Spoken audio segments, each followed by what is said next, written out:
Welcome back to Motivation Equation. Teaching is learning, and learning is teaching.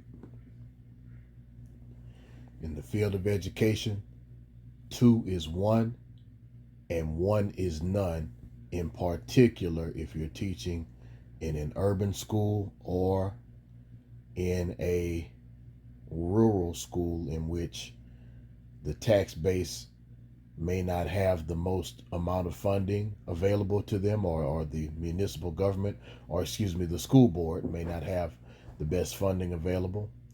Uh, if you're in school districts where, like, there's one black school, but there's more than one school of other race, ethnicity, gender, somehow you find that the black schools get underfunded, and that can happen in urban districts as well. But either way, if you find yourself in a situation, the first thing you need to understand, if you find yourself in one of these school settings, doesn't mean you can't be a great teacher, doesn't mean you can't make things happen. You just need to move a certain way.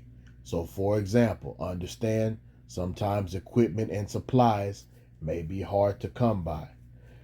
Here in Louisiana, there's a organization called Donors Choose. As a matter of fact, I need to get on there and see about getting some donations for my classroom. I try my best not to spend money on my classroom, and I make things happen other ways, and I keep things from year to year. So, for example, even though the kids use Chromebooks now, I have some old computers that I've asked other teachers who said they weren't using them. I went through administration and got them transferred to my classroom. So when a kid says they don't have a Chromebook, no problem. You can go back to my mini computer lab. These are desktop computers. They're on Wi-Fi.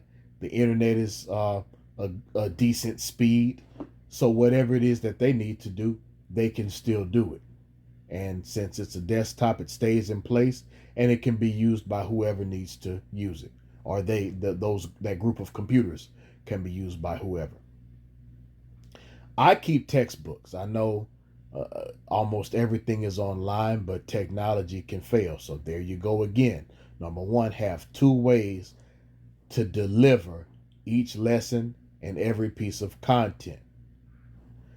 If your information that you have on Google Classroom fails, if links are old or bad, or now all of a sudden a site that you needed to get to has a sign-in page now where you could just click a link, and you don't have time for students to make usernames and passwords, or now it's turned to a pay site, whatever the case may be, you can always go back to your textbook.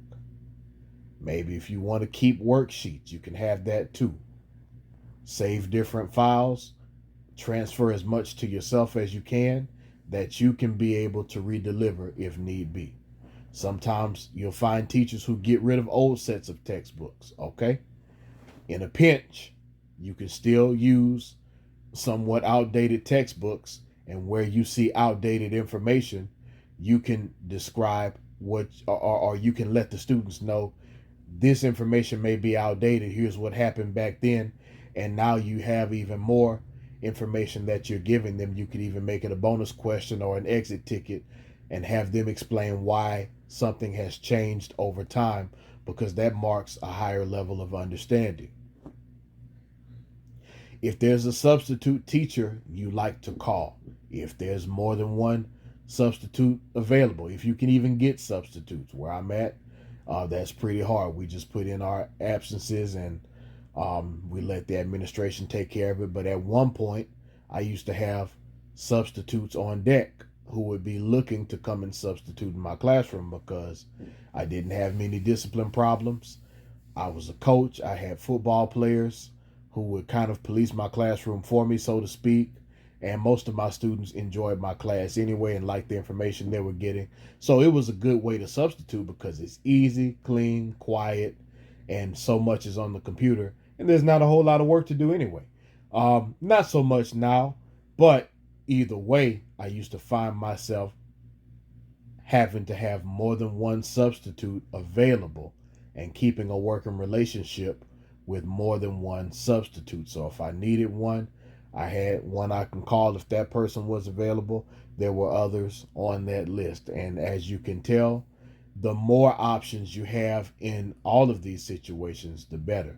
Two is one, one is none. So three or four is your better option. Have other teachers that you can call on for favors. Maybe you need a teacher to step in so you can use the restroom.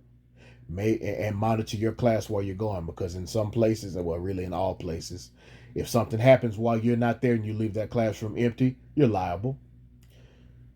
So you have teachers who you can share lesson plans with. After a good period of vetting, maybe there's another teacher you need to be able to vent to. Administrations come and go, and people have seen different scenarios, so you need more than one colleague to be able to compare notes and say, okay, well, how are we going to handle this situation, or how do we operate in this environment, or let's agree to have each other's backs. I made a video alluding to that. I can't even remember which one, to be honest. I think it might have been in my teachers union video. I can't quite remember. Maybe I should just make another video about it. But nonetheless, the more colleagues you have that you can trust and that you can work together with, that helps. They might have an old lesson plan you can use. You can get together and do field trips if that's what you want to do. You can have somebody who's willing to substitute for you and be on duty if you have something else done. But you need to have some colleagues who you trust, and if push comes to shove, who you can call upon. Let's see, lesson plans, way to deliver. Okay, assignments. Have more than one version of an assignment. You may have it on Google Classroom. Something goes wrong, print yourself a copy. You can use those assessments in the back of the set of textbooks that I recommend that you get. You can always do a competitive game. You always have more than one way to deliver your subject matter. That actually helps with your evaluation scores in most places, because they want to see variety, since students have different learning styles. Of course, with pens, pencils, things of that nature, I know you might have your favorite pen and your favorite this and favorite that. Still have 2 or 3 backups if you can get it. Have backup phone numbers for your problem kids. At one point or another, a good parent may just get tired or may get sick or whatever. With a child like that, they need more support. So knowing more parents that you can contact, that helps. The more versatile you have, the more options you give yourself, the better your days will go, because you just don't know what's going to happen. You have yourself some enrichment lessons also for your students who finish ahead. I don't care how dire you think the situation may be. You never know when you have a bright, shining star who's going to whiz through your work like you would. So you have enrichment work or some type of plan of action for that student to help other students or do something productive. They can do practice ACTs. They can do work on the next grade level. You can have like a center where you reward students and they have some type of productive activity they can take place in. I remember in particular in my keyboarding class, if they finished their keyboarding assignments, this is when this game called Nitro Type first came out. So Nitro Type would be a reward, and because of that, the typing speeds ended up that was probably my best year of improvement for students as far as typing ability when that game first introduced itself, or was introduced on the market. And then of course you want to have a backup plan for students who are struggling. Have yourself a backup plan for students who are failing. Have yourself a backup plan for kids who are failing, but they have a good attitude and you want to give them an option to pass. So you can already have that in place. Don't have to just throw it together at the last minute. If you're not scrambling at the line of scrimmage, calling audibles, and if you're not a football person or an athletic person, that basically means trying to throw a plan together at the very last second. You always can stay ahead of the game. You want to be making your adjustments as you go, because you have these things available to you, not being trapped into having to make a quick decision at the last minute. Usually that doesn't go well. You kind of learn that in your first 1 or 2 years of teaching. I'm telling you to try to learn that ahead of time. And if you haven't started doing that, you need to start doing it now. Thank you for listening. Teaching is learning. Learning is teaching. I really appreciate you for your time. Like, share, and subscribe so other educators can get the different information from different sources, including mine, compare their notes, and we improve the field. Have a good one.